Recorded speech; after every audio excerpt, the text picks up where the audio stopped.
L'Allemagne avait une gamme d'armes d'assaut, de chasseurs de chars et de destroyers de chars qui a connu un énorme succès et qui ont été développés pendant la Seconde Guerre mondiale. Il était clair dès les premiers jours de la Seconde Guerre mondiale que les unités anti-chars Wehrmacht devaient être motorisées. Les unités existantes, tirées par des chevaux ou des automobiles, étaient trop lentes pour être efficaces après la bataille de France.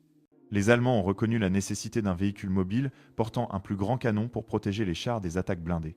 Tout en fournissant un soutien à l'infanterie, au fur et à mesure que la guerre progressait, l'armée allemande faisait face à une quantité toujours croissante d'armement ennemi, tandis que ses propres forces de chars étaient progressivement réduites en raison des pertes et des capacités de production limitées. Les Allemands ont été contraints d'introduire une série de véhicules anti-chars improvisés. Les Panzerjäger ont été initialement formés comme une solution temporaire en utilisant une variété de châssis de chars légers allemands ou capturés, tchèques et français. Armés de canons tchèques, français et russes, les canons automoteurs allemands servaient à une variété de fins, avec pour objectif principal de fournir une plateforme, pour des canons anti-chars ou de l'artillerie de campagne. Il est important de noter que les canons automoteurs allemands avaient à la fois des compartiments de combat ouverts et fermés, montés sur une large gamme de châssis de chars. Ceux-ci étaient connus sous le nom de Panzerjäger ou Sturmgeschütz. Ils utilisaient des châssis de chars légers et moyens. Les Allemands utilisaient également le terme Jagdpanzer pour décrire des versions plus lourdement blindées des Panzerjäger qui étaient construites sur des châssis de chars moyens et lourds. Les plus notables étaient les véhicules de la série meurtrière, ainsi que des destroyers de chars lourds spécialement conçus, tels que le Nashorn basé sur le Panzer IV, et le Jagdpanther basé sur le char Panther. Le fait que la majorité des véhicules blindés Panzer-Jagd légers avaient des toits ouverts, et incluaient plus tard des chars de chasse plus lourds fermés comme le Jagdpanzer, le Jagdpanther, et le Jagdtiger est tout aussi déroutant pour les non-initiés. Les Allemands ont converti des chars légers français et tchèques capturés en porte-canons, en retirant les tourelles et en installant divers canons derrière des boucliers en armure légère qui protégeaient les équipages. Ce furent des mesures temporaires jusqu'à ce que quelque chose de plus approprié puisse être conçu et produit. D'autre part, leur survie était assez limitée, en raison de leur protection blindée limitée, le maréchal de camp Erich von Manstein. L'un des cerveaux derrière l'invasion allemande de l'Ouest en 1940, d'autre part, plaidait pour l'introduction d'un canon d'artillerie automoteur hautement mobile, bien protégé et bien armé. Ceux-ci étaient connus sous le nom de Sturmgeschütz ou simplement Stuss et ont été introduits en service aux côtés des premiers véhicules anti-chars, lors de l'attaque de mai 1940 contre l'Ouest. Ce furent des conceptions dédiées qui étaient entièrement protégées et fortement armées. Ces véhicules étaient conçus pour fournir à l'infanterie un soutien mobile de feu rapproché pendant les opérations de combat. À la fin de 1941, par désespoir, les Allemands ont commencé à réaménager ces véhicules avec de longs canons pour créer de nouveaux véhicules anti-chars. Les Allemands ont involontairement créé un destroyer de chars hautement efficace, en combinant leur faible silhouette, une bonne protection frontale et un canon puissant, malgré le fait qu'il n'était pas conçu pour ce rôle spécifique.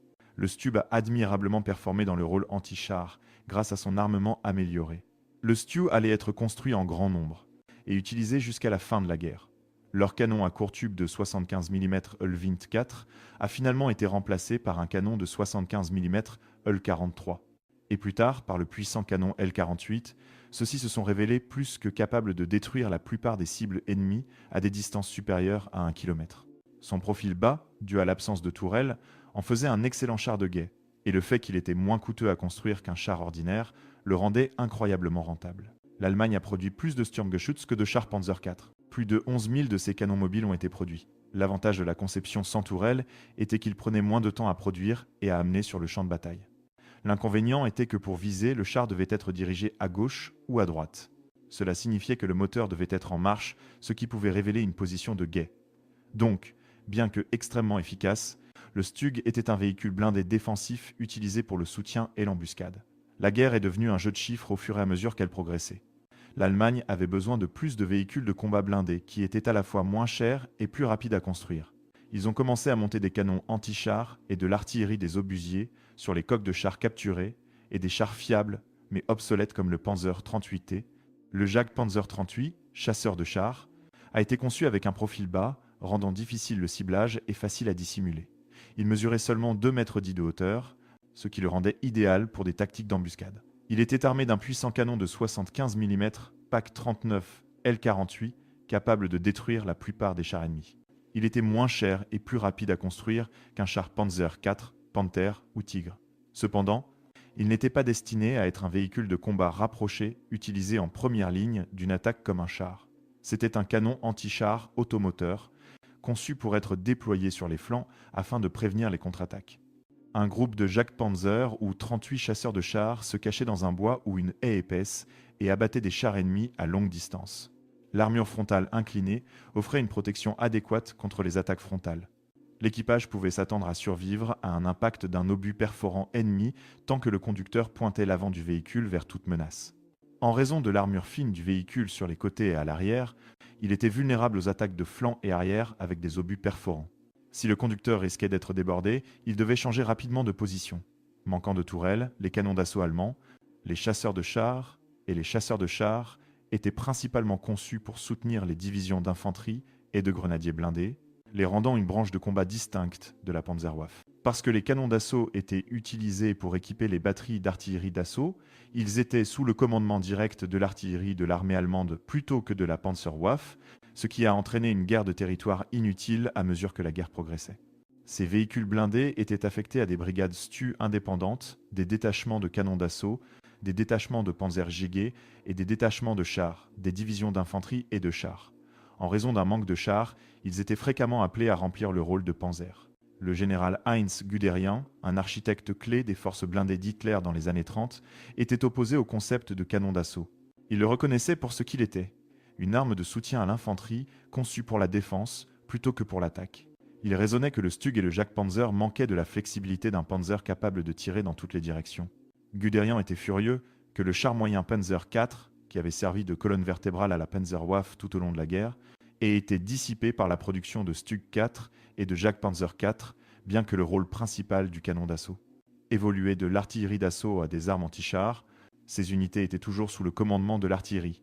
En conséquence, les équipages de Stug étaient des tireurs plutôt que des troupes de chars les Stug 3. Stug 4 et STUG 4-2, canons d'assaut entièrement blindés, constituaient l'épine dorsale de telles unités en revanche. L'armement Panzer occupait les Panzerjäger et Jagdpanzer, qui étaient des tueurs de chars dédiés, bien que les unités de canons d'assaut aient parfois servi dans des divisions de chars et de grenadiers blindés. Elles étaient généralement contrôlées au niveau du corps ou de l'armée et étaient assignées de manière temporaire à des unités ayant besoin de leur puissance de feu.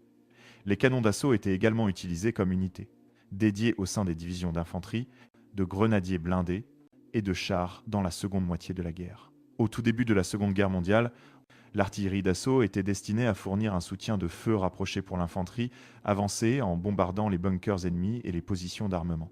Une fois que le cours de la guerre a commencé à se retourner contre le régime nazi-allemand, les chasseurs de chars ont commencé à jouer un rôle de plus en plus important dans le renforcement des panzers lors des combats de chars d'ici 1942. Les canons automoteurs devenaient de plus en plus utiles pour arrêter les chars ennemis. Cela était en partie dû à la suppression de l'espace restreint d'une tourelle de char, ce qui permettait à la grande superstructure fixe d'accueillir des canons de plus gros calibre et de plus longue portée.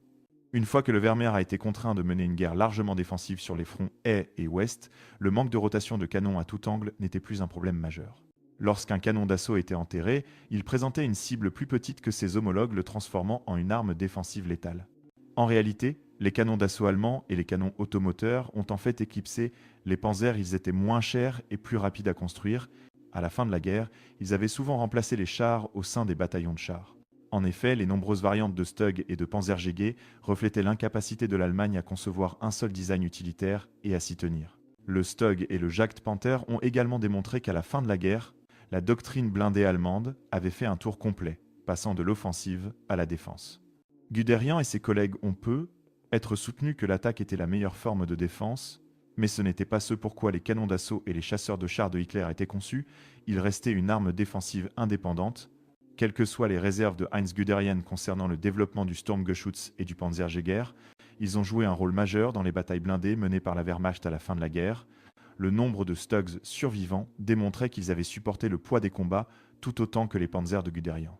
Les équipages de la Sturmabteilung se considéraient comme l'élite de l'artillerie et affirmaient avoir détruit 20 000 chars ennemis d'ici 1944.